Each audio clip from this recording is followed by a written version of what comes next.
Halo semua, assalamualaikum warahmatullahi wabarakatuh. Di kesempatan video kali ini saya akan memberikan sebuah tutorial cara membuat blur video dari YouTube Studio ya. Jadi di sini kita tidak akan menggunakan software editing, namun akan menggunakan fitur yang sudah tersedia di YouTube bagi content creator. Nah, di sini kita bisa buka browser, kemudian buka channel YouTube kita, login terlebih dahulu. Kemudian kita klik pada bagian akun YouTube, kemudian pilih YouTube Studio. Nah, selanjutnya kita masuk ke dalam YouTube Studio terlebih dulu. Kemudian pada YouTube Studio ini kita bisa masuk ke menu konten. Di sini akan muncul konten-konten yang kita buat dan miliki. Nah, sebagai contohnya di sini saya sudah menyiapkan satu video sebagai bahan untuk diedit ya. Di sini kita bisa klik detail ini, icon pensil ini. Oke, kita masuk ke dalam video ini terlebih dulu, konten ini. Kemudian untuk mengeditnya, kita bisa masuk ke menu editor di sini. Selanjutnya pada menu editor ini, biasanya kita perlu menunggu beberapa saat sampai filenya ini termuat, yang tergantung ukuran dari videonya. Jika videonya panjang dan memiliki ukuran yang sangat besar, maka reloadnya cukup lama. Di sini ada beberapa menu seperti potong atau pangkas, kemudian pemburaman, audio, layar akhir, kartu. Nah, di sini kita akan menggunakan pemburaman atau blur di sini ya. Pertama, kita tentukan terlebih dulu bagian yang ingin di-blur. Misalnya saja bagian yang ingin di-blur wajah dari objek yang ada di video ini ya. Misalnya saya mulai dari detik ke-5, kemudian saya klik pemburaman ini plus. Oke. Nah, di sini akan muncul dua pilihan, yaitu blur wajah atau blur custom. Sebagai contoh yang pertama, kita akan menggunakan fitur blur wajah. Saya klik di sini dan secara otomatis YouTube akan mendeteksi wajah yang ada di video ini. Nah, di sini karena hanya ada satu wajah, maka yang dideteksi cuma wajah yang ini saja, satu objek saja. Saya belum mencoba untuk jika ada dua orang, karena di sini objeknya cuma satu, saya saja. Nah, untuk dua orang mungkin juga bisa ya. Jadi yang dideteksi nanti dua, tapi karena ini satu, maka yang muncul satu saja. Nah, di sini saya pilih yang ini, wajah saya, karena objeknya cuma satu ya. Selanjutnya, setelah kita pilih, di sini kita bisa pilih tombol terapkan. Oke, maka dia akan menempatkan seluruh blur dari awal sampai akhir. Dapat dilihat di sini dari awal sampai akhir video, dan dia akan mengikuti objek secara terus-menerus. Walaupun kadang saat saya melakukan pergerakan, nah seperti itu mungkin nggak kena ya. Jadi kita harus juga melakukan pengeditan secara manual jika ada posisi yang kita anggap kurang pas. Nah, namun saya rasa ini sudah sangat sempurna untuk proses pembluran, walaupun kadang saat kita ubah-ubah seperti ini ada posisi di mana nggak terblur, tapi ini sebenarnya keblur saat kita secara pelan-pelan mengubahnya. Sebenarnya ini ke blur ya. Nah, jika ada posisi yang dirasa masih belum blur, maka kita dapat melakukan perubahan. Di sini bisa memperkecil atau memperbesar sehingga nanti otomatis diterapkan perubahan yang kita lakukan secara manual ya. Nah, kira-kira seperti itu untuk blur wajah. Kita bisa juga untuk mengatur, misalnya pada bagian awal tidak saya blur. Nah, jadi seperti ini, pada bagian detik ke-3 ini baru di blur.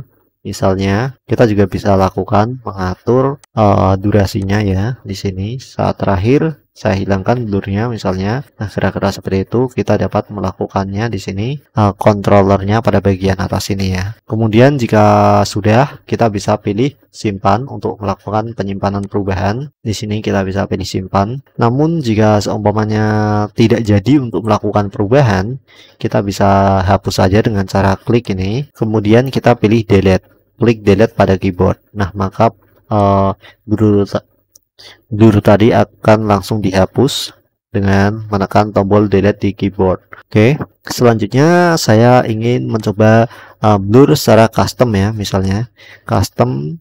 Jadi secara manual kita melakukan blur. Misalnya saya blur video saya di sini, layar saya di sini. Saya klik buram, kemudian pilih custom. Selanjutnya saya pilih objeknya, misalnya di sini. Oke, misalnya saya layarnya ingin saya blur di sini. Nah, seperti ini kira-kira. Nah, jadi di sini ada sebuah pilihan perilaku blur, lacak objek, atau tetapkan posisi blur. Jika kita tetapkan, maka ini tidak akan berubah-ubah, namun jika kita pilih lacak objek, maka dia akan mendeteksi objeknya saat bergerak. Kita cek menggunakan lacak objek terlebih dahulu. Apakah sistemnya memahami apa yang saya blur atau tidak? Nah, sepertinya dia kurang memahami apa yang saya blur di sini karena sepertinya berubah-ubah ya. Nah, kalau seumpamanya tidak sesuai dengan yang kita inginkan, maka kita bisa setting secara manual dengan pilih tetapkan posisi blur supaya tidak berpindah-pindah. Jadi dia akan tetap berada di posisi tersebut walaupun layarnya berubah, jadi posisinya tetap di pojok kiri bawah di sini. Kalau kita menggunakan fitur terapkan posisi blur. Nah, di sini ada juga bentuk blur seperti kotak atau oval yang tersedia. Jadi kita bisa pilih dan gunakan ya. Selanjutnya seperti tadi kita dapat mengatur durasinya. Misalnya durasinya saya kemudian pada bagian akhir saya tetapkan di sini saja. Oke, maka dia hanya akan muncul pada detik yang kita pilih ini. Nah, kira-kira seperti itu. Mungkin kamu bisa menyesuaikannya sendiri saat melakukan perubahan menggunakan fitur blur pada YouTube Studio ini. Jadi kita tidak perlu menghapus video ini jika ada yang perlu di blur. Kita tinggal menyembunyikannya dengan fitur blur yang ada di YouTube Studio. Atau tadi ada juga fitur potong jika diperlukan untuk memblur, menghilangkan sebuah bagian dari video yang pernah kita upload. Selanjutnya, jika sudah yakin, kita bisa melakukan simpan perubahan. Oke, misalnya saya akan menyimpan perubahan saya blur di sini saja. Pada bagian awal nih hanya sebagai contoh, saya pilih simpan. Kemudian di sini dapat dilihat saat kita melakukan simpan perubahan, ada sebuah keterangan mengenai penonton akan melihat versi video saat ini. Anda tidak dapat melakukan perubahan lain pada video. Versi asli video akan disimpan sehingga Anda dapat mengurangkan pengeditan. Jadi versi aslinya ini masih tetap akan disimpan jika sewaktu-waktu kita ingin mengembalikannya ke posisi di mana video ini belum diedit. Nah, jika sudah yakin kita bisa pilih simpan. Namun di sini perlu diperhatikan bahwa YouTube juga memiliki fitur remix, di mana saat kita atau pengguna lain melakukan remix dari video yang kita edit ini, maka video remix tersebut akan dihapus. Jadi jika kita sudah yakin dengan semua ketentuan-ketentuan yang ada saat ini, mungkin ketentuan ini bisa berubah di suatu saat nanti. Jika kita sudah yakin, kita bisa pilih tombol simpan di sini. Oke. Dan ada tulisannya video sedang diproses, periksa lagi nanti.